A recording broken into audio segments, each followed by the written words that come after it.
នេះបើយោងទៅតាមអភិបាលក្រុងបាងកកបានប្រកាសតំបន់ជុំវិញផ្លូវសែមសែនជាតំបន់គ្រោះថ្នាក់បន្ទាប់ពីមានការបាក់ស្រុតដីបង្កើតជារណ្ដៅដ៏ធំមួយនៅមុខមន្ទីរពេទ្យវជីរាកាលពីថ្ងៃពុធនិងដោយសារទៅតែប្រទេសឃើញផ្លូវផ្សេងទៀតជាជ្រាបទឹកស្រដៀងគ្នានឹងកន្លែងចាស់កើតឡើងនេះផងដែរនេះបើយោងទៅតាមការចេញផ្សាយរបស់សារព័ត៌មានដែលមានឈ្មោះថា The Nation បានចេញផ្សាយនៅថ្ងៃទី25ខែកញ្ញានេះផងដែរ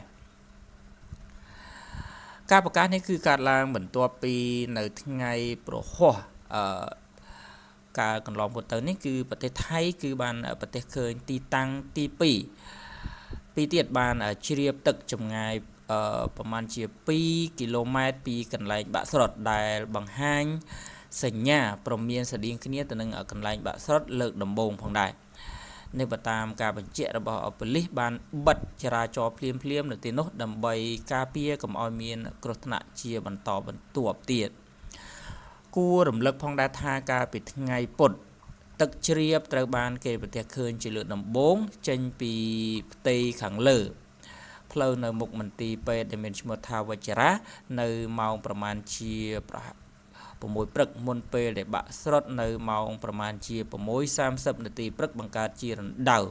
ទំហំប្រមាណជា30 គុណនឹង30ម៉ែត្រជម្រៅប្រមាណជា17ម៉ែត្រសួរដល់ពុកម៉ែបងប្អូនទាំងអស់គ្នាបាទចឹងនៅក្នុងវីដេអូនេះគឺខ្ញុំសូមបញ្ជាក់ព័ត៌មានដែលកើតឡើងថ្មីឬក៏ហេតុការណ៍ដែលកើតឡើងថ្មីនៅក្នុងប្រទេសថៃ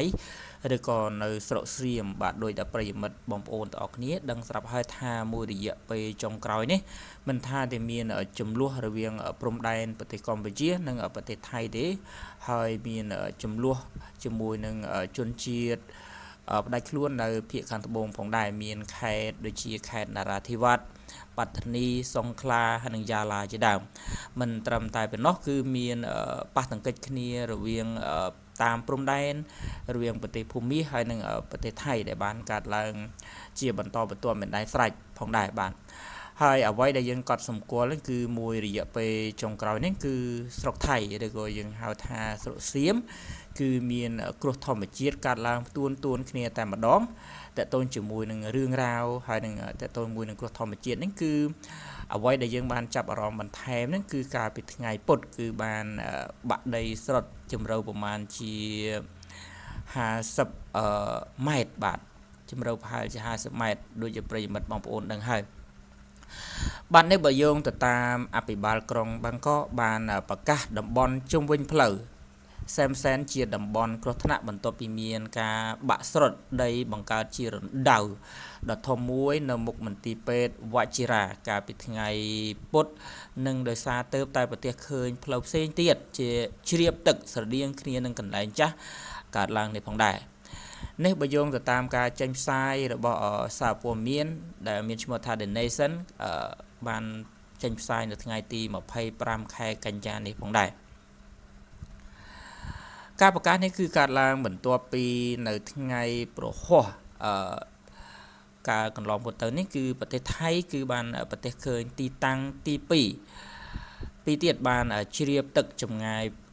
ប្រមាណជា2គីឡូម៉ែត្រពីកន្លែងបាក់ស្រុតដែលបង្ហាញសញ្ញាព្រមានស្តៀងគ្នាទៅនឹងកន្លែងបាក់ស្រុតលើកដំបូងផងដែរនេះបើតាមការបញ្ជាក់របស់ប៉ូលីសបានបិទចរាចរណ៍ភ្លាមនៅទីនោះដើម្បីការពារកុំឲ្យមានគ្រោះថ្នាក់ជាបន្តបន្ទាប់ទៀត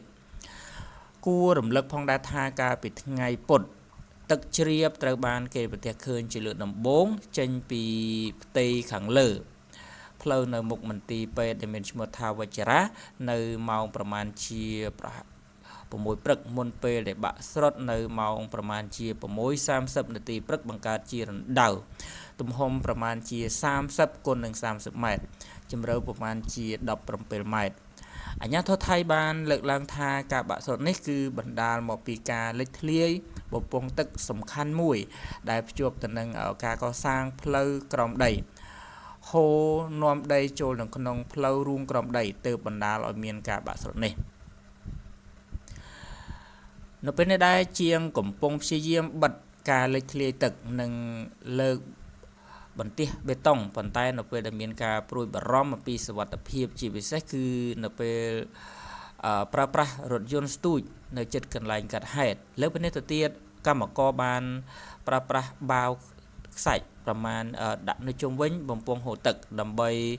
ទប់ស្កាត់លំហូរទឹកនិងកាត់បន្ថយបំណាក់ដីគណៈទឹកភ្លៀងក៏ហានិភ័យជាចម្បងផងដែររដ្ឋបាលទីក្រុងបាងកកក៏កំពុងតែស្ដារការផ្គត់ផ្គង់ទឹកដែលរងការរំខានជំនះអ្នកដែលជំងឺដែលដេកនៅលើគ្រែចំនួន10នាក់និងសម្រួលចរាចរណ៍ដោយការបង្វែរតាមផ្លូវផ្សេងចំនួនវិញផងដែរបាទគូបញ្ជាក់ផងដែរថានៅប្រទេសថៃបច្ចុប្បន្ននេះគឺមានភាពវឹកវរច្រើនជាពិសេសគឺតកតូនជាមួយនឹងគ្រោះធម្មជាតិដែលកើតឡើងផ្ទួនគ្នាតែម្ដងហើយអ្វីដែលយើងបញ្ជាក់បន្ថែមពីប្រជាជនកម្ពុជាហ្នឹងគឺអន្តរបានបញ្ជាក់ថាអាចនេះគឺជា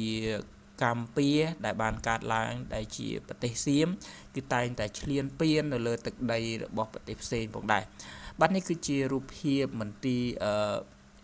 ពេទ្យមួយកន្លែងដែលអាចបញ្ជាក់បានថានៅចិត្ត